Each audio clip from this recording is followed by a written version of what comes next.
नमस्कार, कार्यक्रम कल 24 मा यहाँलाई स्वागत छ। म राजीव खत्री।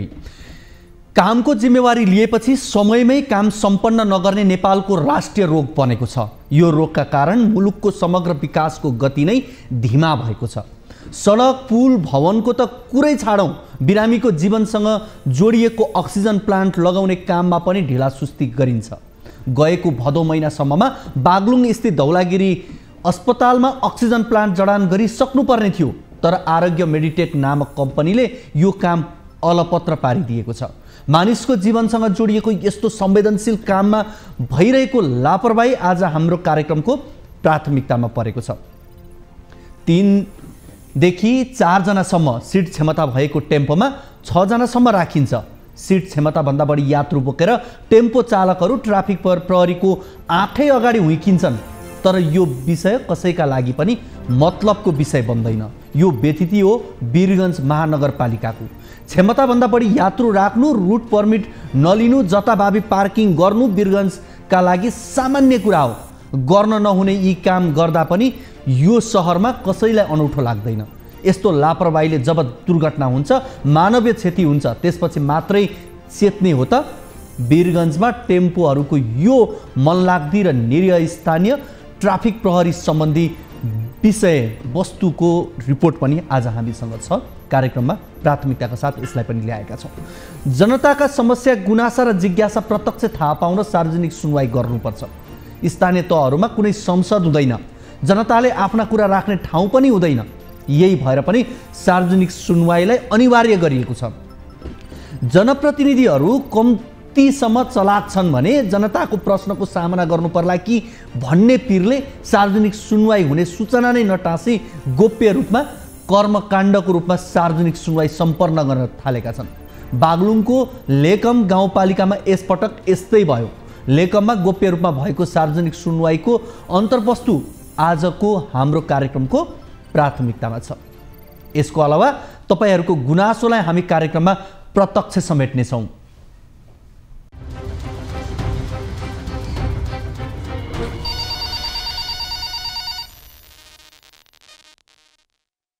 दर्शकवृन्द, हामीलाई सम्पर्क गर्नका लागि हाम्रो टोल फ्री नम्बर रहेको छ 1660 01 12 424, एनसेल नम्बर 980157 424 र भाइबर नम्बर 9884 011 037 मा हामीलाई कल गर्न सक्नुहुनेछ। तपाईलाई फोन या भाइबर कुन सजिलो लाग्छ त्यही माध्यम उपयोग गर्न सक्नुहुनेछ। आफ्नो समस्या गुनासो कार्यक्रममा राख्न सक्नुहुनेछ। तपाईले राख्नुभएको समस्याको समाधान र जिज्ञासाको जवाब हामी कार्यक्रममा खोज्ने प्रयास गर्छौँ। कार्यक्रमको सुरुवातमा लागौँ पहिलो रिपोर्टतर्फ। बागलुङमा समयमै अक्सिजन प्लान्ट निर्माण कार्य सम्पन्न हुन नसक्दा बिरामी मर्कामा परेका छन्। कोरोना संक्रमित लगायत अन्य बिरामीको सहज रूपमा उपचार गर्ने उद्देश्यले सरकारले सुविधा सम्पन्न अक्सिजन प्लान्ट निर्माण गर्ने तयारी थालेको, तर कामको जिम्मेवारी लिएको निर्माण कम्पनीले समयमै काम सम्पन्न नगर्दा अहिले प्लान्ट निर्माणको काम अलपत्र अवस्थामा छ। बागलुङबाट टिभी जर्नलिस्ट रामप्रसाद घिम्रेले पठाएको यो रिपोर्ट हेरौँ।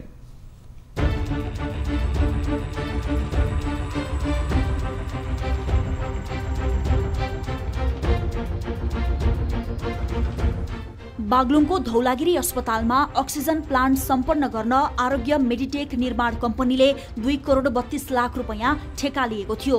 2078 साल भदौ मसान्तसम्म काम सम्पन्न गर्ने सम्झौता भए पनि काम समयमै नसकेपछि दोस्रो पटक 2077 पुष मसान्तमा म्याद थप गरिएको थियो।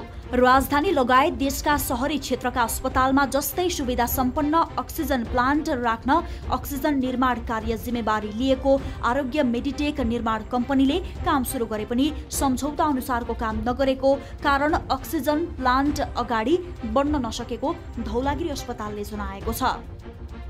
3 करोड रुपियाँ चाहिँ बजेट सुनिश्चित भएको थियो। त्यसै अनुरूप हामीले कामहरू अघि बढायौँ र अहिले अक्सिजन प्लान्ट चाहिँ टेन्डरको प्रक्रियाबाट 2 करोड 32 लाखमा जुन टेन्डर परेर प्लान्ट पनि आइसकेको छ र अहिले हामीलाई बजेट चाहिँ 2 करोड 32 लाख मात्रै आएको र त्यो बाहेक चाहिँ अन्य कामहरू जस्तो यो कोठा निर्माणको लगायत यो जडान गर्ने र 3 फेजको लाइनको लागि हाम्रो प्रक्रियामा छौँ र बजेटको अभावले गर्दा केही यो प्रक्रिया अघि बढाउनलाई हामीलाई केही कठिनाइ भएको छ। त्यसले गर्दा केही दिन यो डिले भएको छ। अक्सिजन प्लान्ट समयमा निर्माण हुन नसक्दा उपचारका लागि आउने बिरामी मर्कामा पर्ने हुँदा छिटोभन्दा छिटो अक्सिजन प्लान्ट सञ्चालन गर्नेतर्फ लाग्नुपर्ने धौलागिरी अस्पताल व्यवस्थापन समितिका पूर्व सदस्य शालिग्राम शर्माले बताए। हुँदै गएर यस्तो पुस माग लागिसक्यो, अहिलेसम्म पनि त्यो सञ्चालनमा आउन सकेको अवस्था छैन। वास्तवमा त्यसमा अर्थ मन्त्रालयले जुन प्रतिबद्धता व्यक्त गरेको 3 करोड रुपियाँ मध्ये अहिलेसम्म 2 करोड 32 लाख मात्रै पैसा उसले पेमेन्ट गरेको छ, निकासा गरेको छ। बाँकी 68 लाख रुपियाँ पैसा अहिलेसम्म पनि नआएको भन्ने कुरा यता लेखा प्रशासनबाट जानकारी आएको छ। त्यसको लागि अब हामीलाई लाग्छ त्यो 68 लाख भनेको त त्यो बिल्डिङ बनाउनुको अक्सिजन प्लान्ट ल्याएर खुला ठाउँमा राख्ने कुरो त हुँदैन। त्यो बनाउनको लागि त बिल्डिङ चाहियो। अनि त्यसपछि त्यो के अरे अक्सिजन त उत्पादन भयो, बेडमा पुर्याउन त पाइपलाइनहरू इन्स्टल गर्नुपर्ने हुन्छ। अस्पतालमै सुविधा सम्पन्न अक्सिजन प्लान्ट बनाउन सुरु गरिए पनि सरकारले अक्सिजन प्लान्टको टेन्डर गरेको 2 करोड 32 लाख मात्रै जिल्लामा पठाएको छ। अहिले भौतिक संरचनामा भएको रकम 68 लाख रुपियाँ नपठाएको कारण पनि समस्या भएको अस्पतालले जनाएको छ। यहाँलाई मैले पहिला पनि जानकारी गराएको अक्सिजन प्लान्टको चाहिने च्याम्बरहरू अक्सिजन प्लान्ट आइसकेको छ। त्यसलाई चाहिँ जडान गर्नेलाई टेक्निकल हिसाबले चाहिँ नै हप्ता 10 दिनमा सकिन्छ भन्ने हामी टेक्निकल को चाहिँ कुरा थियो। अब र हामीहरूले अक्सिजन प्लान्ट आइसकेपछि यो जुन भवन अथवा अक्सिजन प्लान्ट राख्ने कोठाको निर्माण र त्यस सँगसँगै त्यसमा चाहिने एक्सेसरिज र इलेक्ट्रिसिटी जुन 3 फेजको इलेक्ट्रिसिटी जडान गर्नको लागि चाहिने कामहरू बाँकी थियो र त्यसलाई हामी प्रक्रियामा अघि बढ्ने क्रममा अघि बढेका छौँ। र जुन अस्पतालमा भर्ना हुने बिरामी मध्ये करिब 20% संक्रमितलाई कुनै पनि समय अक्सिजन आवश्यक पर्ने चिकित्सक बताउँछन्। अझ समयमै अक्सिजन उपलब्ध गराउन सकिए आइसियु र भेन्टिलेटरमा जाने बिरामीको संख्या कम गर्नको लागि धौलागिरी अस्पतालमा राखिएको अक्सिजन प्लान्ट उपयोगी हुने देखिन्छ। दर्शकवृन्द, हामीले यो बागलुङको धौलागिरी अस्पतालमा अक्सिजन प्लान्ट समयमै जडान नहुँदा बिरामीहरू मर्कामा परेको प्रसङ्ग यो रिपोर्ट यहाँहरू बीच राख्यौँ। यसै विषयमा कुराकानी गर्न हामीसँग यति बेला हाम्रो फोन सम्पर्कमा स्थानीय राम शर्मा जोडिनु भएको छ। उहाँसँग हामी कुराकानी गर्छौँ। रामजी, यहाँलाई कार्यक्रम कल 24 मा स्वागत छ। धन्यवाद तपाईलाई। हजुर, अब यो हामीले विशेष गरी अस्पतालको विषय राख्यौँ, यो विषयमा यहाँ पनि जानकार हुँदै हुनुहुन्छ। यति लामो समयसम्म अक्सिजन प्लान्ट र यो विषम परिस्थितिमा पनि जडान नगर्नुको कारण के हो भन्ने यहाँलाई लाग्छ र बागलुङका जनताले अक्सिजन प्लान्ट समयमै जडान नहुँदा कस्तो कस्तो समस्या भोग्नु परेको छ? पूर्व र वर्तमान अस्पताल व्यवस्थापन समितिको लापरवाही, अकर्मण्यता, नागरिक प्रतिको चाहिँ अजवाबदेहिता र अहिलेको हस्पिटल प्रशासन को चाहिँ यो जवाबदेहिता नभएका कारणले गर्दा यो परिस्थिति सृजना भएको हो। गत वर्ष चैत्री लकडाउनमा नेपाल सरकारले शीघ्र रूपमा कुनै पनि टेन्डर आह्वान गर्दा पनि 15 दिनभित्र टेन्डर आह्वान गर्नु भनेर अस्पताल व्यवस्था विभागको मतलब धौलागिरी अञ्चल अस्पताललाई तपाईँको चाहिँ अक्सिजन प्लान्टको लागि चाहिँ रकम विनियोजित गरियो।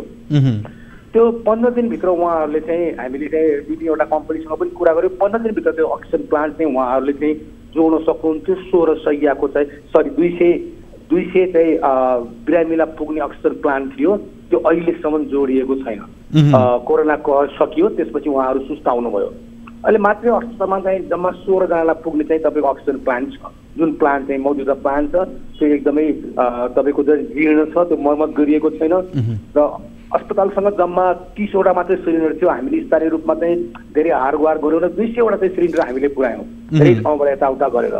उहाँहरूले यो अक्सिजन प्लान्ट अथवा त्यो कोरोनाको औषधि भनेकै अब अन्तिममा चाहिँ अक्सिजन रहेछ त्यो उहाँहरूले थाहा पाउनुभयो र पनि यो जडान गर्नका लागि उहाँहरूले कुनै पनि किसिमको चाहिँ तपाईँको चाहिँ कडाकता देखाउनु भएन। यो चाहिँ मानव जीवनमाथि यो संवेदनहीन जस्तो लाग्छ मलाई। हस्, यति बेला हामीसँग आरोग्य मेडिटेक प्रणालीका प्रमुख सन्जु राजकर्णिकार पनि हाम्रो फोन सम्पर्कमा हुनुहुन्छ। उहाँसँग नै हामी कुराकानी गर्छौँ। सन्जुजी, यहाँलाई कार्यक्रम कल 24 मा स्वागत छ। हजुर, हामीले यो विशेष गरी बागलुङ अस्पतालमा अक्सिजन प्लान्ट निर्माणको जिम्मा यहाँहरूले लिनुभएको छ। अब राज्यले पैसा छ, पैसा लिएर जानुहोस्, जडान गरिदिनुहोस् भन्दा पनि यहाँहरूले टाइममा काम नगरिदिनु भएको कारण चाहिँ के होला? त्यस्तो पैसा लिएर जानु त भन्नुभएको छैन। होइन भन्नाले त्यस्तै अवस्था हो नि त, काम सकिसकेपछि तपाईँलाई दिएर पठाउने भने जस्तो हो नि त। यो त छैन यो पैसा चाहिँ आएको छैन होइन, अहिलेसम्म पनि पैसा आएको छैन। यसो त यो जडान मात्रै गर्ने भनेर पनि भएन, त्यसमा प्लान्ट घर पनि चाहियो, अर्को 3 फेज लाइनहरू पनि चाहिन्छ जडान गर्नको लागि। तो अब प्लान्ट हामीले दियौँ भदौको 25 गते हामीले डेलिभरी भएको थियो। त्यस पछाडि प्लान्ट घरहरू बनियो। अब त्यो बनेपछि अहिले पनि 3 फेज लाइनको आएको छैन हस्पिटलमा। तो अब त्यसको लागि चाहिँ धेरै अरू एक्टिभिटिजहरू पनि चाहिन्छ। लिएर आउने बित्तिकै प्लान्ट जडान गर्ने बित्तिकै चल्ने चाहिँ होइन। के कारण भन्नु मुख्य कारण अहिले यहाँले जडान गर्न नसक्नुपर्ने कारण के पैसा अभाव नै हो? अझै स्टिल 3 फेज लाइन हस्पिटलमा आएको छैन। लाइन भन्नुभएको यहाँको विद्युतीय लाइनको कुरा गर्नुभएको यहाँले? हजुर 3 फेज चाहिन्छ, त्यो चाहिँ आएको छैन। 3 फेजको लाइन चाहिन्छ। भनेपछि मुख्य कारण यही हो। हामी अस्पतालका प्रमुख व्यक्तिसँग पनि यहाँ कुराकानी जोडिने प्रयासमै छौँ, उहाँसँग पनि हामी कुराकानी गर्छौँ। यति प्लान्ट आइकन पनि धेरै हुन्छ कि अब त्यसमा घरहरू बनाउनु पर्यो, 3 फेज लाइन चाहियो अनि त्यस्तो छ। अब त्यसमा पहिला फर्स्टमा त हस्पिटललाई अमाउन्ट नै दिएको थिएन सरकारले, खालि भन्यो अनि भनेपछि अब त्यो असार मसान्तभित्रमा नआएपछि अमाउन्टै रिलिज भएको छैन। उहाँहरूको फेरि बजेटिङ गरेर फेरि अहिले भर्खर सबैतिर हस्पिटलहरूतिर अमाउन्टहरू पठाएको छ। तर अस्पतालले त जस्तो तपाईँहरूलाई 2078 भदौ मसान्तसम्म काम सम्पन्न गर्ने पहिलोचोटि सम्झौता भयो, त्यसपछि नसकिएपछि दोस्रो सम्झौता 2077 पुस मसान्तसम्मको म्याद थप गरिएको थियो होइन? हो। अनि अस्पतालले त के भनिरहेको छ, तपाईँहरूले नै काम नसकिएको भन्ने कुरा छ नि त अस्पतालको तर्फबाट त। अब त्यो त अब हस्पिटलले भन्नुभयो होला, तर हामीले चाहिँ यो 25 गते हामीले सामान चाहिँ ढिलो भएको हो। असारमा आइपुगेन सामान, किनभने सामान पनि त गाह्रो छ। यो अक्सिजन नै अब मेन त्यति बेलामा अक्सिजनै भएकोले गर्दाखेरि कहीँ पनि थिएन। अझै अब हामीले छिटोभन्दा छिटो किन कम्पोनेन्ट्सहरू नै थिएन कि त्यति बेलामा उता हाम्रो प्रिन्सिपल कम्पनीहरूसँग पनि। अनि ढिलो हुँदाखेरि हामीले चाहिँ रिक्वेस्ट लेटर राखेर एक्सचेन्ज चाहिँ गरेको हो। गरेर हामीले भदौको 25 गते हामीले डेलिभरी दियौँ। सञ्जुजी अब यो एउटा समस्या चाहिँ मेरो यहाँसँग मेरो एउटा जिज्ञासा चाहिँ के भने, जस्तो अस्पतालले एउटा कुरा भन्छ, यहाँहरूले भन्ने कुरा फरक छ। तर यो जस्तो तपाईँहरूको अब व्यावसायिक रूपमा यहाँहरूले काम गर्नुहुन्छ त्यो एउटा पाटो रह्यो, तर व्यावसायिक रूपमा भए पनि यो यति संवेदनशील क्षेत्र भइदियो कि त्यो तपाईँले अझ बढी बुझ्नुहुन्छ होइन? त्यस कारण यस्तो ठाउँमा काम गर्छु भनेर यहाँहरूले गर्ने भनिसकेपछि, जिम्मा लिइसकेपछि समयमा नसक्दा त्यो त जिल्लाहरू त प्रभावित हुने भयो नि होइन? अब भवन अब लिएर आएर अब हामीले त्यतिकै बाटोमा राख्ने कुरा आउँदैन। अस्ति प्लान्ट घर बनियो, अब प्लान्ट घर बनेपछि सामानहरू भित्र राखियो। अब भनौँ न अब अहिले पनि अब यति हाम्रो मान्छेहरू भोलि आउँदै हुन्छ होइन, त्यहाँ कन्भर्सेसन पनि भइरहेको। भोलि आएर पनि यति 3 फेज लाइन छैन भने अझै पनि त्यो सञ्चालनमा आउँदैन कि। अब मैले यो तपाईँको नाम मैले यो हेरिसकेपछि आरोग्य मेडिटेक प्रणाली हेरिसकेपछि मेरो एउटा सम्झनामा भएको कुरा, योभन्दा अगाडिको एउटा कार्यक्रममा यस्तै एउटा कुनै जिल्लाको पनि समस्या आएको थियो। हामीले यहाँसँग कुराकानी गर्न खोजेको, त्यतिखेर यहाँको फोन उठेको थिएन, त्यो मलाई एकदमै याद पनि छ। त्यस कारण अन्य जिल्लाहरूमा पनि कहीँ यो समस्या चाहिँ यहाँहरूबाटै देखिएको छ नि? अन्य कहाँनिर जस्तै स्याङ्जामा भन्नुहुन्छ नि, स्याङ्जामा जो आएर आज इन्स्टलेसन सक्यो। अब अहिले उनीहरूले लाइन जडान गर्दैछ होइन, 3 फेज लाइन। अब 3 फेज लाइन आइकन अब भर्खर ह्यान्डिङ गर्नुहुँदैछ। अब सरकारले समयमै काम सक्ने सबै कुरा गर्ने भन्दै गर्दा तपाईँले अहिले जस्तो बागलुङको सन्दर्भमा कुराकानी गर्दै गर्दा भवनको कुरामा जुन आउनुपर्ने हो, तर त्यो भवनका कारणले गर्दा जुन 68 लाख रुपियाँ नपठाएको भनिएको छ नेपाल सरकार, तर अस्पतालको तर्फबाट काम त सकिएको छ। त्यो भुक्तानीको कुरामा समस्या फरक त्यो तपाईँहरूसँग जोडिएको विषय पनि होइन नि त? त्यो त सरकारले कहाँ पैसा दियो र दिएकै छैन नि सरकारले। यसो गरौँ, यति बेला हामीसँग अस्पतालका प्रमुख शैलेन्द्र विक पोखरेल पनि हुन्छ, उहाँसँग नि हामी कुराकानी गर्छौँ।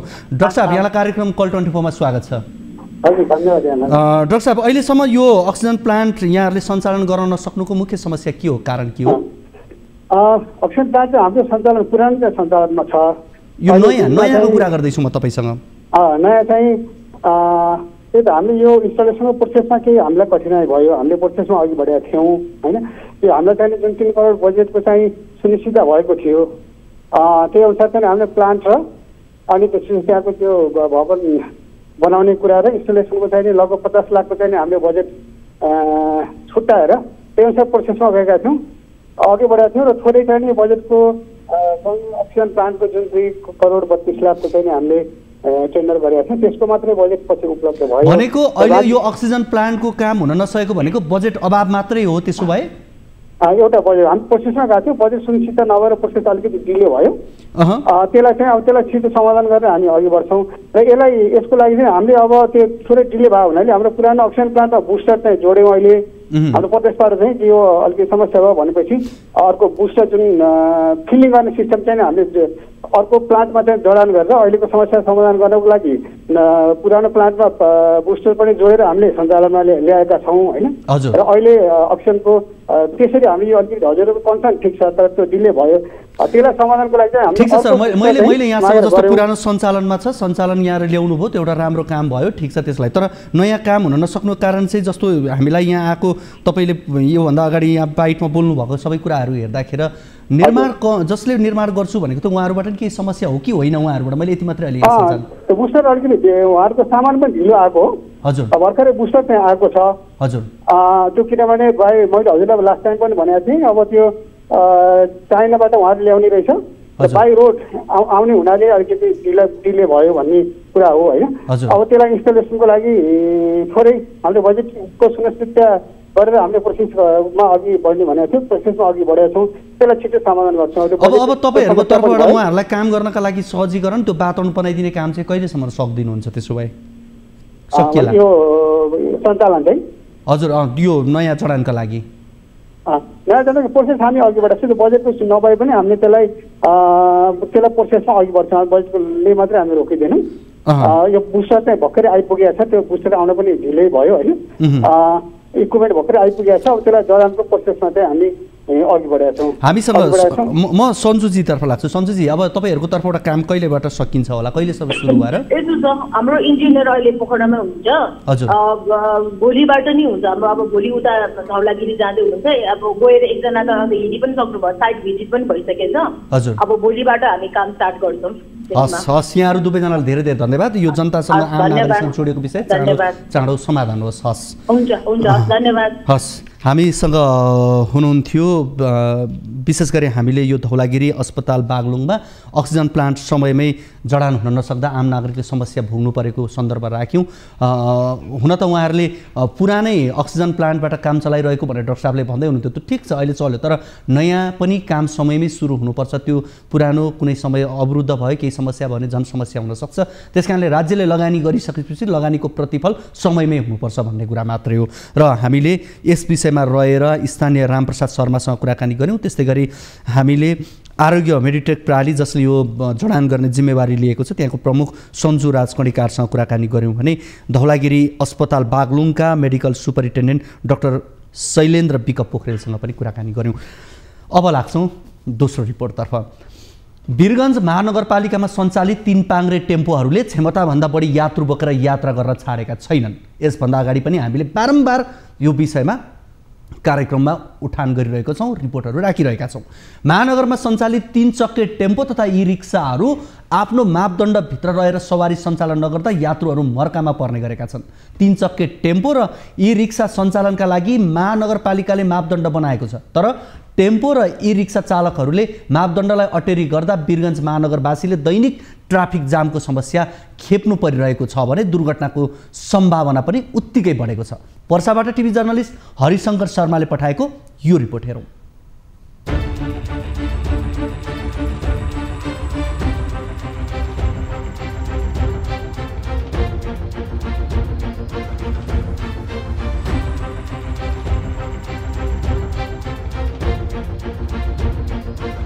वीरगञ्ज महानगरपालिकाले पटक पटक मापदण्डभित्र रहेर सवारी सञ्चालनमा कडाई गर्दै आएको छ, तर 3 चक्के टेम्पो र ई रिक्सा धनी तथा चालकहरूले अटेरी गर्दै क्षमताभन्दा बढी यात्रु बोक्ने गरेका छन्। रुट पर्मिट बिनाको टेम्पो कुद्दा महानगरपालिकाले थेग्नुपर्ने टेम्पोको क्षमताभन्दा बढी टेम्पोहरू महानगरपालिकाभित्र सञ्चालन भइरहेका छन्। अर्कोतर्फ जताभावी पार्किङ, रुट पर्मिट बिना 100औं टेम्पो सहरको मुख्य सडकमा कुद्नु तथा लाइसेन्स बिनाको चालकले टेम्पो चलाउने गरेका कारण महानगर लगायत जिल्लामा दुर्घटनाको संख्यामा वृद्धि भएको छ। वीरगञ्ज महानगरपालिकाको रजत जयन्ती चोकदेखि बस पार्क लक्ष्मणवा पावर हाउस चोक हुँदै जिल्लाको ग्रामीण क्षेत्रमा 3 चक्के टेम्पो कुद्ने गरेको छ। वीरगञ्ज घण्टाघर छेउमा रहेको पार्कबाट ग्रामीण भेगका लागि छुट्ने टेम्पोहरूले पनि सीट क्षमता भन्दा बढी यात्रु बोक्ने गरेका छन्। कोरोना संक्रमण महामारीलाई मध्यनजर गर्दै प्रशासनले पनि भिडभाड नगर्नु भनेर सूचना जारी नै गरिरहेको अवस्थामा टेम्पो चालकहरूले सीट क्षमता भन्दा बढी यात्रु बोकेर धक्का धक्की गरी गन्तव्यसम्म पुग्ने गरेका छन्। छोटका टेम्पो के बारे में रउआ से का बतावल जाओ। एगो तो ओकर क्षमता बा 3 गो से 4 गो, 2 गो से 3 गो। तो उ लोग का करता लोग जे बीचे में कटवा के एगो औरी सीट थप देता लोग। जहाँ बैठावे के 3 गो तहाँ बैठावता लोग 8 गो। बड़का गाड़ी तो लोग के आगे फैले हो गइल बा।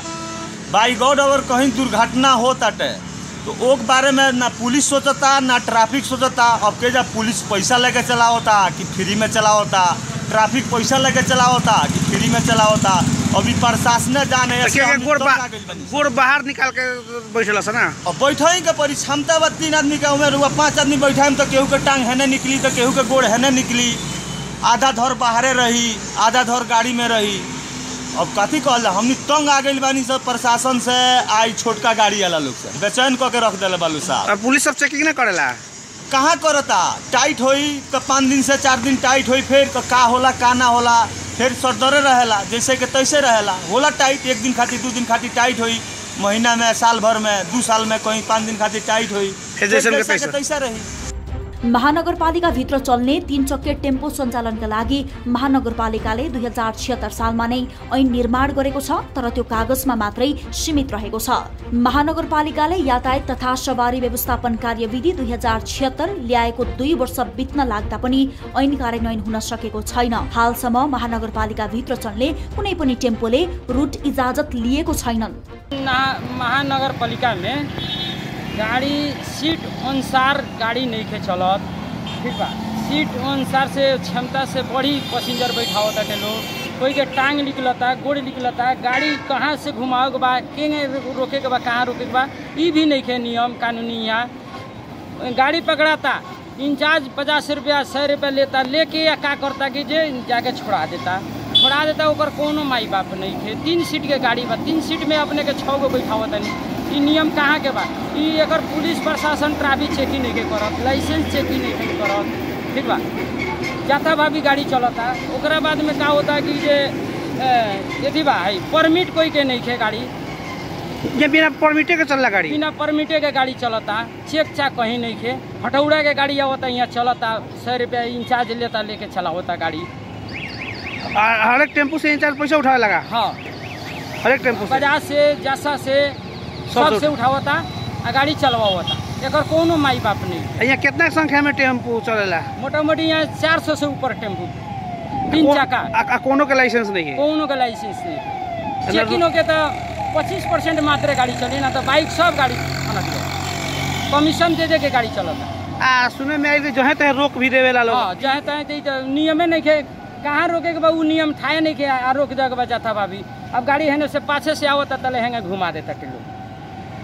अगर नियम कानूनी होके के पड़ल, इससे दुर्घटना का बढ़ रहा बा ना? बढ़ रहा बा, बहुत ज्यादा बढ़ता। वीरगञ्ज महानगरपालिकाले जारी गरेको ऐनलाई कार्यान्वयन गर्न गराउन उच्च अदालतको अस्थायी इजलास वीरगञ्जले परमादेश नै जारी गरेको छ। उच्च अदालतले जारी गरेको परमादेशमा वीरगञ्ज महानगरपालिका क्षेत्रभित्र सञ्चालित 3 पाङ्ग्रे सवारी साधन मध्ये अधिकांश सवारी साधन दर्ता नगरी सञ्चालन भइरहेको, जहाँ पायो त्यहाँ यात्रुहरू ओह्राल्ने, चढाउने तथा सीट क्षमता भन्दा बढी यात्रुहरू राखेर सवारी चलाउने गरेको कारण महानगर क्षेत्रमा दुर्घटनाको वृद्धि भएको हुनाले त्यस्ता सवारी साधनलाई सञ्चालन हुन नदिन तोकिएको सीट क्षमता भन्दा बढी यात्रु नराख्न भनिएको छ। वीरगञ्ज महानगरपालिकाले रुट निर्धारण गर्न र रुट परमिट जारी गर्न ऐन निर्माण भएदेखि नै कसरत गरिरहेको छ, तर हालसम्म लागू हुन सकेको छैन। महानगरपालिकाले यही माघ 13 गते चलानी नम्बर 5852 2078 79 को पत्र मार्फत जिल्ला ट्राफिक प्रहरी कार्यालयलाई मापदण्ड बाहिर रहेर सञ्चालन भइरहेको टेम्पो तथा ई रिक्सा सञ्चालनमा रोक लगाउन निर्देशन दिएको छ। पत्रमा वीरगञ्ज महानगरपालिका क्षेत्रभित्र सञ्चालन रहेका ई रिक्सा रिक्सा, अटो रिक्सा, टेम्पोका सवारी साधन र सवारी चालकलाई माघ 10 गतेसम्म अस्थायी स्टिकर वितरण गरिने बताइएको छ। सो प्राप्त गर्नका लागि सम्बन्धित प्रणालीद्वारा 2078 माघ 2 गते अन्तिम पटकका लागि पत्राचार गरिएकोमा तोकिएको समयावधिभित्र न्यून सवारी साधनहरूको मात्रै स्टिकर लागेको र बाँकी सवारी साधनले महानगरको अनुरोधलाई बेवास्ता गरेका छन्। दर्शकवृन्द, हामीले यो वीरगन्जमा टेम्पोहरूको यो बिगबिगी विशेष गरी टेम्पोहरूको त्यहाँ जुन किसिमको सङ्ख्या छ र उनीहरूले जुन मापदण्ड मिचेर यातायात सञ्चालन गरिरहेको छन् यो प्रसङ्ग सम्बन्धी रिपोर्ट राख्यौँ र यो विषय हामीले आज मात्रै होइन यसभन्दा अगाडि पनि पटक पटक कार्यक्रममा उठान गर्दै आएका छौँ। यसै विषयमा कुराकानी गर्नका लागि यति बेला हामीसँग जोडिनु भएको छ वीरगन्ज महानगरपालिका यातायात विभागका प्रमुख हुनुहुन्छ विजय गुप्ता। उहाँसँग हामी कुराकानी गर्छौँ। विजयजी, यहाँलाई कार्यक्रम कल 24 मा स्वागत छ। धन्यवाद। हजुर, अब यो हामीले वीरगन्ज महानगरपालिकाभित्र टेम्पोहरू जुन किसिमले सञ्चालनमा आइरहेका छन्, हुन त यहाँहरूले कार्यविधि पनि बनाउनु भएको छ। महानगरपालिकाले 2076 सालमा ऐन निर्माण पनि गरेको छ, तर यो चाहिँ कागजै मात्रै सीमित रह्यो कि भने जस्तो देखियो। किनभने जति मात्रामा वीरगन्जमा टेम्पोहरू सञ्चालनमा छन् ती मापदण्डभन्दा विपरीत गएर कतिको लाइसेन्स छैन, क्षमताभन्दा बढी मान्छे राखिएको छ। यस सम्बन्धमा यहाँहरूको ध्यान किन पुगेन, यो कार्यान्वयन गराउन किन सक्नु भएन? मैले यहीँबाट यहाँलाई सुरुवात गरेँ। हवस् हजुर, है यो के छ भनेदेखि हजुर हामीले कार्यविधि बनाएपछि त्यो केही दिनमा लकडाउन लाग्यो हजुर, होइन। त्यहाँले के छ भनेदेखि अब यो गरिब जनताहरू हुन्, यो रिक्सा टेम्पो चलाउने रोजगारको लागि, होइन, तिनीहरूले चाहिँ धेरै मात्रामा परे। त्यस कारणले त्यहाँ त्यतिखेर चाहिँ हामी कारवाही गर्न सकेनौँ। जुन अहिले जुन हाम्रो जुन कार्यविधि छ त्यो सायद गर्नुपर्ने, जाँचपास गराउनुपर्ने, रुट लिनुपर्ने, गराउनुपर्ने, होइन। त्यस कारणले उनीहरूले चाहिँ सकेन हजुर। अनि फेरि के छ भनेदेखि यो हामी चाहिँ यसले चाहिँ धेरै 400 जति चाहिँ हामी दर्ता पनि रहेछन्, होइन। अनि तिनीहरूले चाहिँ हामीले चाहिँ रुट नम्बर अहिले चाहिँ दिन लागेका छौँ। त्यो चाहिँ अब बिस्तारै चाहिँ होइन। अब यहाँले जसरी भन्नुभयो ठिक छ, अब कोरोनाका कारण धेरै कुराहरूले समस्या भयो होला, तर यस्तो कुराहरूले कुनै भोलि दुर्घटना भयो, मानवीय क्षति भयो भने हामी त्यतिखेर मात्रै चेत्ने कि के सर? हजुर, कुनै दुर्घटना भयो त्यसले कुनै समस्या ल्याएपछि मात्रै हामी चेत्नुपर्ने हो सर यो विषयमा? होइन होइन होइन हजुर, हामी सचेत छौँ त्यसको मात्रै हामी सचेत छौँ। अनि आजै साँझ वा भोलि बिहानदेखि तपाईँको चेकजाँच सुरु हुन्छ। हामी अस्ति पत्र काटिसक्यो, त्यसले गर्दा महानगरपालिका चेकी काटिसकेको छ ट्राफिकलाई। नगरपालिका सहयोगमा चाहिँ संयुक्त टोली बनाएर चाहिँ चेकजाँच गर्ने र जुन आपदैन तिनीहरू चाहिँ कारवाही गर्ने। अर्को कुरा के तपाईँहरूलाई ट्राफिक प्रहरीले तपाईँहरूको कुरा नटेरेको हो त? होइन होइन, त्यस्तो छैन, केही छैन सर। होइन, अब जस्तो यहाँले ऐन बनाउनु भएको छ, आफ्नो महानगरपालिकाबाट यहाँले कार्यविधि बनाउनु भएको छ, त्यो कार्यविधि अनुसार ट्राफिक प्रहरीले सपोर्ट नगरेर पो यस्तो भएको हो कि भनेर मैले यहाँलाई सोधेको। भनेपछि कमजोरी यहाँहरूबाटै हो त्यसो भए अहिलेसम्मको? होइन, त्यसो होइन सर, कमजोरी भन्दा पनि समयले चाहिँ कमजोर बनायो, त्यसको कसैको कमजोरी छैन, त्यसलाई यसै नहेर्नु न। होइन, अब जस्तो लाइसेन्स नभएका व्यक्तिहरूलाई एउटा सामान्य दुई चक्के बाइक कुदाउनका लागि लाइसेन्स अनिवार्य छ, होइन, चाहिन्छ भने यो 3 चक्के, त्यसमा पनि जता मन लाग्यो त्यतै हामी यहाँ भिडियोमा पनि देख्न सक्छौँ, जता मन लाग्यो त्यतै छिराएको छ, लगेको छ। यसका लागि रुट पनि छैन, क्षमताभन्दा बढी मान्छे कतिजना राख्न मिल्ने हो त्यो टेम्पोमा, त्यो पनि मापदण्ड छैन। त्यो त भद्रकोल देखिएको छ नि सर। अब तपाईँ त वीरगन्जमा बस्नुहुन्छ, देखिरहनु भएको छ, हामीले यहाँबाट बस्दा यस्तो देख्छौँ। 10 रुट काम गरेको छैन हालको लागि, होइन, त्यसलाई बढाउन पनि सक्छौँ, होइन सर। अनि रुट पनि काम गरेका छौँ, रेट पनि तोकिसकेका छौँ, होइन। अहिले के म हजुरले चाहिँ के गरेँ भनेदेखि जुन बेला कार्यविधि भयो त्यसपछि जुन छ नि केही दिनमै जुन चाहिँ सर। अब त्यसो भए यसो गरौँ न सर, हामीले यो विषयलाई अघिल्लो पटक पनि उठान गरेका थियौँ, यसपटक 1-2 पटक भइसक्यो। अब चाहिँ मैले सरसँग के भने नि, यहाँहरूले चाहिँ यो 3 चक्के टेम्पोहरूलाई चाहिँ मापदण्डभित्र ल्याउनु भयो, यहाँहरूको कार्यविधि भित्र ल्याउनु भयो भन्ने समाचार हामीले कहिले बजाउन सक्छौँ होला? यो त कार्यविधिभित्र यहाँले टेम्पो कहिलेतिर भन्नुहोस्? यो हप्ताबाट हामी बजाउन सक्छौँ त्यसो भए? उहाँले फोन राखिदिनु भएको छ। ठिक छ, हामी यो विषयमा फेरि पनि फलोअप गर्नेछौँ र हामी आगामी कार्यक्रममा कुराकानी गर्नेछौँ। हुन त हामीले यस विषयमा ट्राफिक प्रहरी कार्यालय वीरगञ्जका ट्राफिक प्रहरी निरीक्षक सुमन कार्कीसँग पनि कुराकानी गर्ने प्रयास गरेका थियौँ, तर उहाँको फोन उठेको छैन। हामी उहाँसँग पनि जोडिने प्रयास गर्छौँ। र त नगरपालिकाले आफ्नो तर्फबाट उहाँले घुमाउरो पाराले भनिसक्नु भयो, ट्राफिक प्रहरीले यसलाई लागू गराउने नगराउने भन्दा पनि हामीले नै कार्यान्वयन गराउन सकेनौँ भन्ने कुरा उहाँले स्वीकारेको जस्तो अवस्था हो। त्यस कारणले हामी उहाँहरूलाई एउटा आग्रह पनि गर्छौँ। यो विषय हामीले पनि पटक पटक धेरै पटक उठाइसकेका छौँ। वीरगञ्जवासीको पनि त्यही कुरा छ, जसले मापदण्डभित्र यसलाई ल्याउनुपर्छ। भोलि कुनै दुर्घटना भयो, भवितव्य भयो भने मात्रै चेत्ने बानी छोड्नुपर्छ। हामीले बेलैमा यसलाई लगाम लगाइएन, व्यवस्थित गरिएन भने जसरी अहिले वीरगञ्जमा टेम्पोको बिगबिगी बढेको छ र बेलगाम उनीहरू हिँडिरहेका छन्, यसले समस्या पुर्याउन सक्छ। हामीले सुमन कार्कीलाई पनि सम्पर्क गर्न खोजेको थियौँ, ट्राफिक प्रहरी निरीक्षक, उहाँको फोन उठेन। हामी पछिल्ला कार्यक्रमहरूमा फेरि यसलाई थप फलोअप गर्नेछौँ। हामीले कुराकानी गऱ्यौँ विजय गुप्ता, शाखा प्रमुख, वीरगञ्ज महानगरपालिका यातायात शाखाका हुनुहुन्थ्यो। उहाँले हामी चाँडै नै यसलाई कार्यान्वयनमा ल्याउँछौँ भन्नुभयो र उहाँले अन्तमा उहाँको फोन काटिएको छ। हामीले उहाँसँग पुरा कुराकानी गर्न सकेनौँ, तर हामी आशा गर्छौँ उहाँले जति भन्नुभयो भनेअनुसार काम गर्न सक्नुहुन्छ। समस्या पनि उहाँलाई थाहा छ, त्यस कारणले पहिलो कुरो समस्या थाहा भएन भने चाहिँ दुःख लाग्ने कुरा हो। समस्या थाहा छ, समस्या थाहा भइसकेपछि आधा त्यसै हल हो भन्ने कुरा पनि हो र बाँकी कार्यान्वयनका कुरा छँदैछन्। कार्यान्वयन कसरी गराउनुहुन्छ त्यो भने हेर्न बाँकी छ र हामी पनि आतुर छौँ। वीरगञ्जमा टेम्पोको जुन बेलगाम तरिकाले उनीहरू घुमिरहेका छन्, चलिरहेको छ, त्यसलाई लगाम लगाएर चलाइएको मापदण्डभित्र पारिएको चाहिँ हामी पनि त्यो समाचार बुझाउन आतुर छौँ। यो विषय यहाँ राख्यौँ र यो वीरगञ्जवासीले उठाएको विषय र वीरगञ्जका आम नागरिकहरूको चाहना पनि यही नै हो। अब लागौँ तेस्रो रिपोर्टतर्फ। लेकम गाउँपालिकाले गत माघ 11 गतेदेखि सार्वजनिक सुनवाई गरिरहेको छ, तर सार्वजनिक सुनवाई हुने कुरा कसैलाई पनि थाहा छैन। गाउँपालिकामा सूचना पार्टीमा समेत सूचना टाँस नगरिकनै सार्वजनिक सुनवाई गोप्य रूपमा गरिएको खबर बाहिरिएको। दार्चुलाबाट टिभी जर्नलिस्ट हरिप्रसाद जोशीले पठाएको यो रिपोर्ट हेरौँ।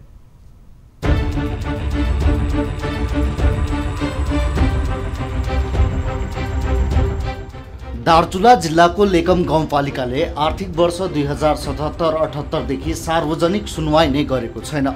न्युज 24बाट समाचार प्रसारण भएपछि लेकम गाउँपालिकाले सार्वजनिक सुनवाई त गर्यो, तर कर्मकाण्डी मात्रै।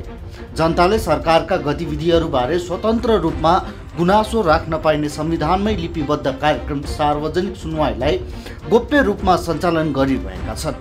सार्वजनिक सुनवाईबारे न कतै जानकारी नै गराइएको छ, न त कतै सूचना नै टाँस गरिएको छ। आखिर जनताले चासो गुनासो राख्ने कार्यक्रम सार्वजनिक सुनवाई किन गोप्य तरिकाले गरिँदैछ? प्रश्न अनुत्तरित छ। सार्वजनिक सुनवाई हुँदैछ भन्ने कुरा मैले बाहिर फेर सुने, तर ओडाबाट र पालिकाबाट त्यो हामीलाई सार्वजनिक सुनवाईको सूचना प्रकाशित भएको छैन। त्यसकारण यो हाम्रो मौलिक अधिकार भन्ने कुरा छ, स्थानीय सरकार भन्ने कुरा छ। सरकारले हामीहरूलाई सूचना गरे बिगन आफ्नो मनमर्जीले ओडाको सुनवाई सार्वजनिक सुनवाई गर्दैछन् भन्ने कुरा आफू पाएक पर्ने मान्छेहरूलाई राखेर आफ्ना काम कर्तव्यहरू के कस्ता हुन् भन्ने कुनैले थाहा नपाउन् र हाम्रो बजेट हामीहरूले मात्रै सीमित आफ्ना आफूसम्म सम्बन्धित भएका मान्छेहरूसम्म मात्रै रहोस् भन्ने कुरा सुन्न गइरहेको छ। गत माघ 11 गते वडा नम्बर 1 मा, माघ 12 गते वडा नम्बर 6 र आज वडा नम्बर 5 मा हुने सार्वजनिक सुनवाई बारे न स्थानीयहरू जानकार छन् न सरोकारवालाहरू नै। जुन लेकम सरकारले अहिले सञ्चालन गरेको सार्वजनिक सुनवाई भन्ने कार्यक्रम छ, यो सञ्चालन गरेको छ, त्यसलाई सार्वजनिक रूपमा नगरिकन गोप्य रूपमा गरिराखेका छन्। त्यसको चाहिँ अब गोप्य रूपमा नभइकन त्यो सार्वजनिक भन्ने बित्तिकै जुन जनताले सुन्न पाउने अधिकार छ, त्यो सार्वजनिक सुनवाईमा सहभागी हुने अधिकार छ, त्यो अधिकारलाई उल्लङ्घन गरेको छ र त्यसको हामी घोर भर्त्सना गर्छौँ। किनभने उनीहरूले गोप्य रूपमा बनाउने भए त घर परिवार अनुसारै त्यो घर परिवारमै बनाए भइहाल्यो। त्यसको विरोधमा छौँ, यसको विरोध गर्नुपर्छ सबैले। सार्वजनिक सुनवाईका लागि विनियोजित रकमलाई कमाउ धन्दा बनाउन र गाउँपालिकाको करतुत बाहिर आउन नदिनका लागि लेकम गाउँपालिकाले गैर जिम्मेवार कार्य गर्दै आइरहेको स्थानीयको आरोप छ। दर्शकवृन्द, हामीले यो लेकम गाउँपालिकाको यो प्रसङ्ग आज उठान गर्दै गर्दा यसभन्दा अगाडि पनि हामीले यहाँका विभिन्न अन्य विषयहरू पनि कार्यक्रममा उठान गरेका थियौँ। यो एउटा प्रतिनिधि समस्या हो। स्थानीय तहमा हरेक प्राय धेरै ठाउँमा यस्ता समस्याहरू सुन्ने गरिन्छ र सार्वजनिक सुनवाई विशेष गरी गाउँपालिका पालिकाहरूमा त्यो एउटा आवश्यक पनि छ, किनभने त्यहाँ संसद हुँदैनन्, त्यहाँ प्रतिपक्ष हुँदैन, त्यहाँ आम नागरिकले आफ्नो समस्या राख्ने हुन्, स्थानीय तहले आफूले गरेका कामहरू त्यहाँ राख्ने हो, त्यसलाई पारदर्शी बनाउन खोज्ने हो। त्यसकारणले सार्वजनिक सुनवाईको एउटा महत्त्व छ, तर त्यो महत्त्वलाई नै कुठाराघात हुने गरी यति बेला कामहरू भइरहेका छन्। यो हामीले लेकम दार्चुला स्थित लेकम गाउँपालिकाको एउटा प्रसङ्ग राख्यौँ। यति बेला यसै विषयमा कुराकानी गर्नका लागि हामीसँग हुनुहुन्छ स्थानीय जोडिनु भएको छ दीपक विष्ट, उहाँसँग हामी कुराकानी गर्छौँ। दीपकजी, यहाँलाई कार्यक्रम कल 24 मा स्वागत छ। हजुर, अब तपाईँहरूको गाउँपालिकामा सार्वजनिक सुनवाई कार्यक्रम जारी छ, तपाईँहरूलाई चाहिँ बोलाइएको छैन त्यसो भए? छैन सर, गाउँघरमा अब तपाईँको कसैलाई पनि जानकारी छैन। अब खोइ हामीले त्यो मिडियासँग पनि कुरा गर्दाखेरि मिडियाले हामीले प्रसारण गरेका छौँ सूचना भन्ने छ, तर हाम्रो गाउँघरको कसैलाई पनि थाहा छैन, ताकि त्यहाँको जनप्रतिनिधि समेत आज के हो भनेर थाहा छैन। पछि बैठकमा बोलाउँदाखेरि मात्रै थाहा छ त्यसको बारेमा। आज त उनी जनप्रतिनिधिहरूलाई पनि थाहा रहन्छ। हामीले सोधेका थियौँ कहाँ हो आज जनप्रतिनिधि जान लाग्नु भएको भन्दाखेरि अब हामीलाई थाहा छैन। अब त्यो आज पछि थाहा भयो कि आज सार्वजनिक सुनवाई रहेछ भनेर जनप्रतिनिधिलाई नै थाहा छैन भने हामीलाई कसरी थाहा हुन्छ सर? कस्तो जनप्रतिनिधिलाई थाहा छैन भन्नाले कसलाई थाहा भएन? सदस्यहरू? हामीले एकजना जनप्रतिनिधि सदस्यलाई सोधेका थियौँ, वडा सदस्यलाई बाटोमा भेटेका थियौँ। आज के को बैठक हो भनेर हाम्रो पनि अलिकति वडामा काम थियो।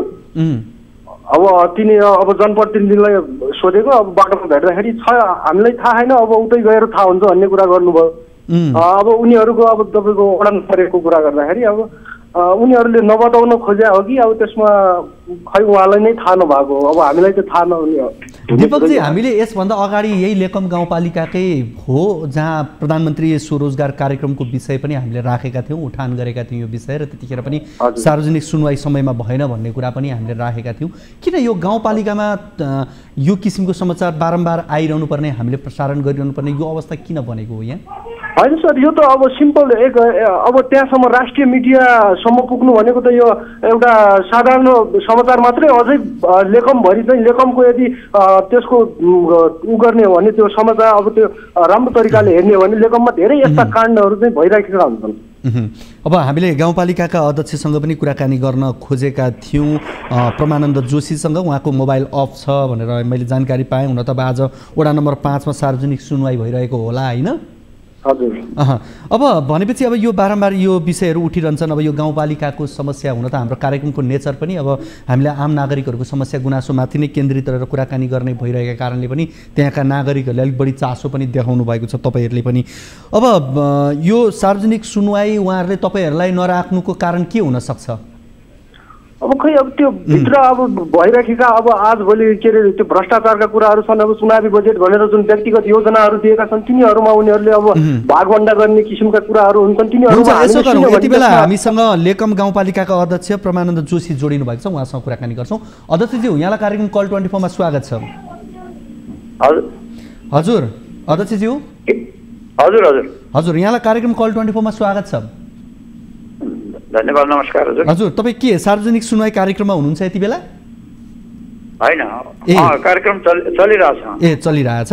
मैले हामीले गएका कार्यक्रमहरूमा पनि यहाँको विषयमा केही रिपोर्टहरू प्रसारण गरेका थियौँ। आज पनि एउटा रिपोर्ट प्रसारण गऱ्यौँ। विशेष गरी यहाँले अहिले सार्वजनिक सुनवाई कार्यक्रम गरिरहनु भएको छ। माघ 11 गते वडा नम्बर 1 मा, 12 गते वडा नम्बर 6 मा, आज वडा नम्बर 5 मा यहाँको सार्वजनिक सुनवाई छ। तर आम नागरिकलाई चाहिँ यहाँले सूचना प्रकाशित नगरिकन गोप्य रूपमा गर्नुपर्ने कारण के भयो अध्यक्षज्यू? होइन, हामीले त सम्बन्धित मिडियावाला र वडाहरूमा त्यो वडा अध्यक्षहरूसित समन्वय गरेर मात्रै गर्न भनेर भनेको थिएँ। म उता धनगढी त्यो राष्ट्रिय सभाको निर्वाचन थिएँ, म उता गएको थिएँ। अहिले आजै मात्र बिहान पुगेको छु र उता सबै ठाउँमा अब साथीहरूले अध्यक्षहरूसित समन्वय गरेर मात्रै त्यो उसलाई सार्वजनिक सुनवाई कार्यक्रम अगाडि बढाउन भनेर भनेका थिए। अध्यक्षहरूले सूचना गर्यो होला।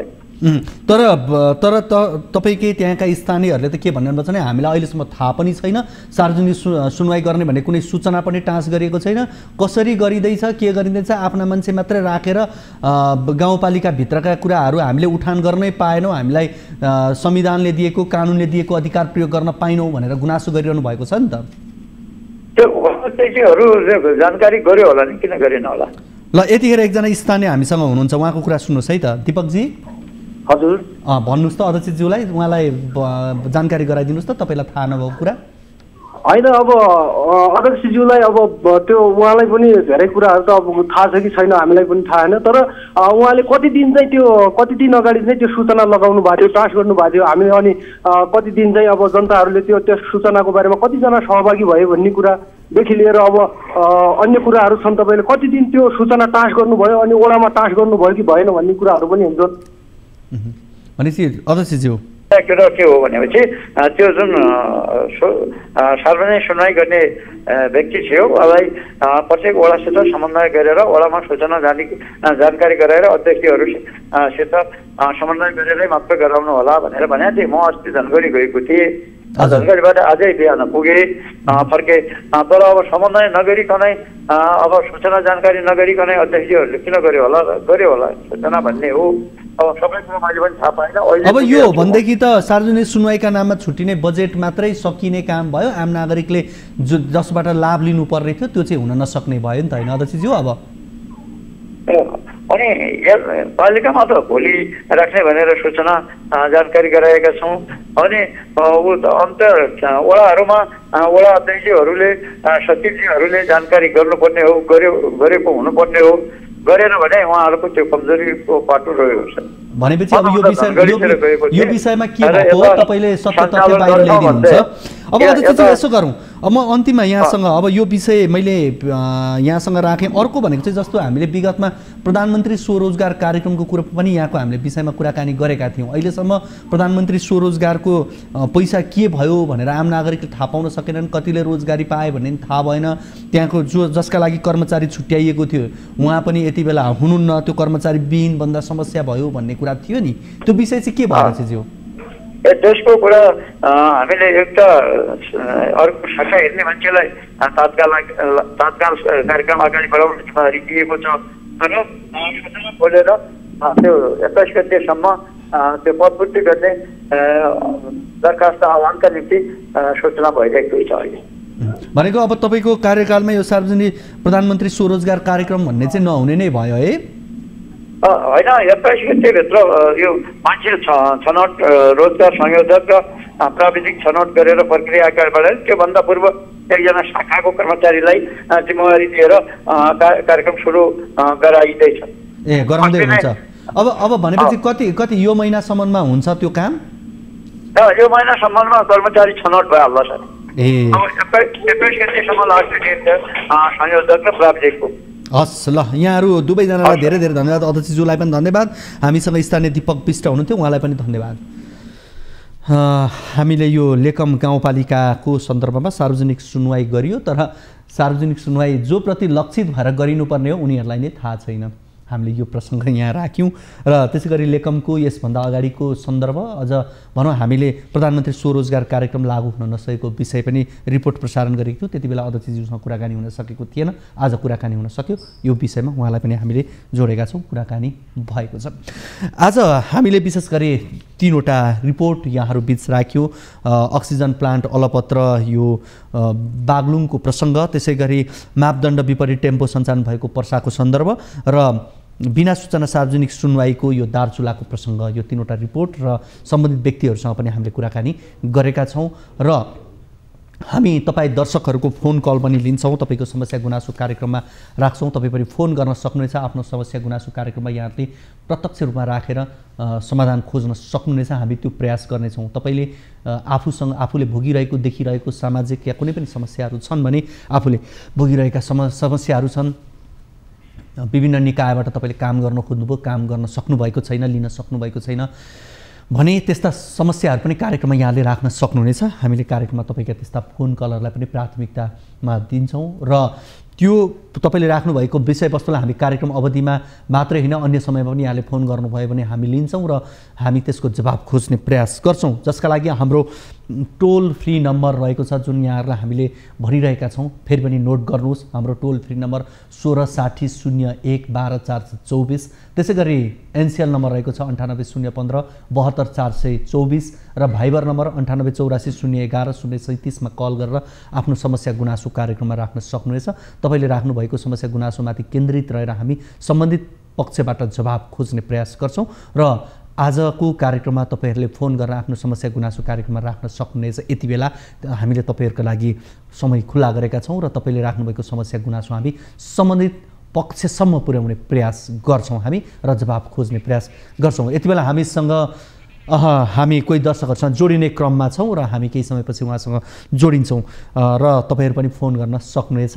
मैले यहाँलाई 3वटा नम्बरहरू दिइरहेको छु र त्यो नम्बरहरूमध्ये तपाईँलाई जुन माध्यम उपयुक्त लाग्छ त्यो माध्यम उपयोग गरेर यहाँ आउन सक्नुहुनेछ र हामीले कार्यक्रममा यस्तै किसिमको समस्या राख्नुपर्छ, यस्तै किसिमको तपाईँको जिज्ञासा हुनुपर्छ भनेर कुनै पनि दायरा निर्धारण गरेका छैनौँ। जुन कुनै समस्या जुनसुकै जिज्ञासा तपाईँले भोगिरहेको देखिरहेको ती समस्याहरू कार्यक्रममा उठान गर्न सक्नुहुनेछ। कार्यक्रममा समस्या जिज्ञासा मात्रै होइन, तपाईँले अभिव्यक्तिका रूपमा पनि कुनै कुराहरू राख्न सक्नुहुनेछ। त्यो माध्यम हामीले कल 24 मा उपलब्ध गराउँछौँ। कार्यक्रम कल 24 मा हामी कुनै ठुला राजनैतिक विषय, राजनीतिक घटनाक्रमका विषयमा हामी कुराकानी गर्दैनौँ। यहाँ हामी आम नागरिकसँग जोडिएका विषयहरू कुराकानी गर्छौँ। तपाईँले भोगिरहेका, देखिरहेका, सुनिरहेका समस्याहरूमाथि केन्द्रित रहेर कुराकानी गर्छौँ र हामी आम मानिसहरूसँग जोडिन्छौँ। तपाईँ र हाम्रो सहकार्यबाट नै यो कार्यक्रम तयार हुने गर्छ र हामीले कार्यक्रममा रिपोर्टहरू प्रसारण गर्दा पनि कतिपय अवस्थामा तपाईँ आम दर्शकहरूले नै हामीलाई फोन गरेर, हाम्रा टिभी जर्नलिस्टहरू मार्फत फोन गरेर उहाँहरूलाई कल गरेर यो समस्या उठान गरिदिनु पर्यो भनेर तपाईँले भन्नुहुन्छ र हामीले ती विषयहरूलाई रिपोर्टको रूपमा पनि प्रस्तुत गर्छौँ। भने कतिपय अवस्थामा तपाईँले भिडियो सामग्री, फोटोहरू र कन्टेन्टहरू त्यस्तै गरी अन्य सामग्रीहरू तपाईँले पठाइदिनु भयो भने त्यसको आधारमा पनि हामीले सम्बन्धित निकायसँग बुझेर रिपोर्टहरू प्रसारण गरिरहेका हुन्छौँ। त्यो गर्छौँ हामी। त्यसकारणले भाइबर नम्बर हामीले जुन यहाँहरूलाई उपलब्ध गराइरहेका छौँ 98 84 011 037 मा यहाँहरू यो प्रत्यक्ष कार्यक्रममा यो माध्यमबाट त जोडिन सक्नुहुन्छ नै। त्यो सँगसँगै यी नम्बरमा तपाईँले यो भाइबर नम्बरमा तपाईँले आफूसँग भएको भिडियो, फोटो, तपाईँसँग भएका इभिडेन्सहरू कुनै छन् भने त्यो पनि पठाउन सक्नुहुनेछ र हामी त्यसलाई आधार बनाएर सम्बन्धित निकायसम्म पुग्ने प्रयास गर्छौँ। कहिलेकाहीँ तपाईँले राख्नुभएको समस्या तपाईँको आफ्नो मात्रै नभएर एउटा प्रतिनिधि समस्या बनिरहेको हुन्छ। त्यस्तै किसिमको समस्या अन्य धेरै व्यक्तिहरूले भोगिरहनु भएको हुनसक्छ। त्यसकारणले तपाईँले समस्या राख्दै गर्दा, तपाईँले प्रश्न उठाउँदै गर्दा, त्यो प्रश्नको जवाब खोजिँदै गर्दा धेरैले राहत महसुस गर्न सक्नुहुन्छ। धेरैका लागि त्यो समाधान बन्न सक्छ। त्यसकारणले पनि हामी यहाँहरूलाई भन्छौँ समस्या गुनासो कार्यक्रममा राख्नुहोस्। अझ हामी त भन्छौँ समस्या गुनासो भन्दा पनि प्रश्न गर्नुहोस् भन्छौँ हामी। सम्बन्धित व्यक्तिलाई प्रश्न गर्ने हो यहाँबाट, किनभने प्रश्न गरियो भने जवाफ लिन सकिलो हुन्छ, समाधान गर्न सकिन्छ। गुनासै मात्रै राख्दा पनि गुनासो गर्ने एउटा परिपाटी यो भएन त्यो भएन मात्रै भन्दा पनि प्रश्नसहितको गुनासो हामीले राख्न सक्यौँ भने त्यसले एउटा निष्कर्षमा नि पुर्याउँछ, समाधान खोज्न पनि सहज बनाउँछ। हामी कार्यक्रम कल 24 मा त्यही भएर तपाईँका समस्या गुनासोहरू लिन्छौँ र त्यो प्रश्न हामी सम्बन्धित व्यक्तिसँग गर्छौँ। त्यसकारणले आज पनि हामीलाई फोन गर्न सक्नुहुनेछ। यहाँहरूलाई हामीले विभिन्न माध्यमहरू दिइरहेका छौँ र तपाईँले यति बेला हामीसँग कोही दर्शक हाम्रो फोन सम्पर्कमा जोडिनु भएको छ, उहाँसँग कुराकानी गर्छौँ। पहिला हजुर नमस्ते। नमस्ते हजुर। हजुर कहाँबाट को बोल्दै हुनुहुन्छ? म डोटीको बडीकेदार गाउँपालिकादेखि बुद्धिसागर बिनाडी हजुर। बुद्धिसागर के भन्नुभयो यहाँले पुरा नाम? बिनाडी। हजुर बुद्धिजी, यहाँको समस्या जिज्ञासा के होला? मेरो जिज्ञासा के हो भने सर, यो बडीकेदार गाउँपालिकामा हालसम्म विद्युत सेवा पुगेको छैन। अहिले 3 वर्ष भयो, 3 वर्ष ठेका भएको र गाउँपालिकाको मेन कार्यालयसम्म विद्युत नहुँदा हामी चाहिँ साह्रै मार्गमा छौँ र यो डोटी जिल्लाको एकदमै पिछडिएको दुर्गम ठाउँ हो र यहाँको ग्रामीण बस्ती कुनै पनि ठाउँमा अहिलेसम्म विद्युत सेवा चाहिँ पुगेको छैन। तसर्थ तपाईँहरू मार्फत नेपाल विद्युत प्राधिकरण कहाँ मेरो चाहिँ गुनासो के पुगोस् भने यो चाहिँ छिटो छरितो कसरी हुन सक्छ त्यो कुरातिर चाहिँ धकेलिदिनु पर्यो भन्ने आग्रह हो चाहिँ। तपाईँले के वैद्यनाथ गाउँपालिका भन्नुभयो? होइन, बडीकेदार गाउँपालिका डोटी। फेरि एकपटक बिस्तारै भन्नुहोस् त, मलाई अलिकति बुझ्न समस्या भएको छ। बडीकेदार गाउँपालिका। हजुर, ठिक छ, मलाई अझै पनि मैले केही बुझ्न सकेको छैन, तर ठिकै छ, आम दर्शकले पक्कै बुझ्नु भएको छ। हामी अब यो गाउँपालिकामा अहिलेसम्म तपाईँहरूको गाउँपालिका मात्रै हो जिल्लामा नपुगेको? अब हजुर हजुर, हाम्रो गाउँपालिका मात्रै पुग्यो होइन, अरू करिब अरू गाउँपालिकामा पुग्यो। हजुर, अरू गाउँपालिका करिब अहिले भुक्तानमा पुगिसकेको अवस्था चाहिँ होइन, तर उनीहरूको काम चाहिँ जारी छ। हाम्रो यहाँ चाहिँ यो पोलहरू लथालिङ अवस्थामा चाहिँ छोडेको छ सडकमा। भनेको कति वर्षदेखि पोल टाँगेर बिजुली नपुर्याएको? 3 वर्ष भयो, पोल नै हाल्न बाँकी छ कतिपय ठाउँमा। कतिपय पोल नै हाल्न बाँकी छ। हजुर, तपाईँको वडा नम्बर कति हो तपाईँको चाहिँ? मेरो 5 नम्बर वडा। 5 नम्बर वडा हुनुहुन्छ। हजुर, ठिक छ। अब तपाईँले यो समस्या राख्नु भएको छ, यो अब समाधान गाउँपालिकासँग चाहिँ के भन्नुहुन्छ? गाउँपालिकाको जनप्रतिनिधि? म गाउँपालिकाको चाहिँ म चाहिँ वडा अध्यक्ष पनि हो, हेर्नुहोस् होइन, म गाउँपालिकामा हामीलाई काम गर्ने यति अप्ठ्यारो भइरहेछ। अब म स्वयं आफै नेपाल विद्युत प्राधिकरणको डोटी शाखामा म गएको दिपायल। त्यतिखेर जाँदाखेरि त्यतिखेर हाकिम साहबले तपाईँ कहाँ यो फागुन 5 सालको कुरा हो, त्यो गत साल फागुनसम्म चाहिँ बत्ती बाल्छौँ भनेर भन्नुभएको थियो। अनि उहाँको सरुवा भइसके पछाडि अर्को हाकिम साहब आउनुभयो, अनि मैले धेरै पटक मैले धाएँ, म लगायतका अन्य वडा अध्यक्षहरू, वार्ड नम्बर 4 को वडा अध्यक्ष, वार्ड नम्बर 1 को वडा अध्यक्ष, हामीहरू चाहिँ धायौँ होइन, डेलिगेसनै लग्यौँ। र पनि गाउँपालिकाकै तर्फबाट चाहिँ के भएन यहाँहरूको पहल? होइन, हामी गाउँपालिका तर्फबाट धेरै पटक पहल गऱ्यौँ, हामीले डेलिगेसनै गयौँ। हजुर, र पनि चाहिँ यो भएन। भनेको यो नभएको चाहिँ विद्युत प्राधिकरणबाटै तपाईँहरूको काम भएन? हजुर हजुर, ठेकेदारको लापरवाही अथवा विद्युत प्राधिकरणको लापरवाही हो, कसको लापरवाही यो चाहिँ थाहा भएन सर। ठेक्का चाहिँ कसले लिएको? कुनै कम्पनीले लिएको हो कि विद्युत प्राधिकरण? कम्पनीको नाम चाहिँ मलाई ठ्याक्कै थाहा भएन, कम्पनीले लिएको अरे। हजुर, 2-3वटा ठेक्का भएको भन्ने कुरा छ। तर उहाँहरूसँग मैले 2जना ठेकेदारसँग मैले कुरा पनि गरेको थिएँ, यो भएन भन्दाखेरि उहाँहरूले गत साल के भन्नु भने, होइन हामी तुरन्तै चाहिँ तपाईँको गाउँपालिका पुर्याउँछौँ भन्नुभयो। अब तपाईँको अहिले चाहिँ सबै कामहरू हामीले अनलाइनबाट गर्नुपर्छ र विद्युत नहुँदा यहाँ चाहिँ फेरि यो झरेको बेलामा यो पावर हुँदैन। अब अहिले हामी सोलर सिस्टमबाट चाहिँ काम गरिरहेछौँ, पावर झ्याममा जान्छ अनि यहाँको सबै कार्यक्रमहरू जम्मै लथालिङ अवस्थामा चाहिँ हुन्छ सर। हुन्छ बुद्धि सरजी, यहाँले आफ्नो समस्या राख्नु भएको छ, आफै पनि जनप्रतिनिधि पनि हुनुहुन्छ, यहाँहरूको तर्फबाट प्रयास गर्नुभयो, त्यो सम्भव भएन भनेर यहाँले भन्नुभएको छ। हाम्रो तर्फबाट हामीले यो किन कमी कमजोरी भयो भन्ने विषयमा यसको जवाब पक्कै खोज्नेछौँ। यहाँले समस्या यो हजुर मार्फतमै यो चाहिँ समस्याको समाधान हुन्छ भन्ने लागेर म तपाईँलाई यो विषयलाई हामी भोलिका कार्यक्रमहरूमा उठान पक्कै गर्नेछौँ। यहाँले समस्या राखिदिनु भयो, यहाँलाई धेरै धेरै धन्यवाद। हजुरलाई पनि धेरै धेरै धन्यवाद। हजुर, थ्याङ्क यू। हामीसँग हुनुहुन्थ्यो डोटीबाट बुद्धि सागरजी हुनुहुन्थ्यो, उहाँ वडा अध्यक्ष पनि हुनुहुन्थ्यो। उहाँले विशेष गरी आफ्नो समस्या राख्दै हुनुहुन्थ्यो। उहाँहरूको तर्फबाट पनि प्रयासहरू भए तर ती समाधानहरू हुन सकेनन् भनेर उहाँले भन्दै हुनुहुन्थ्यो।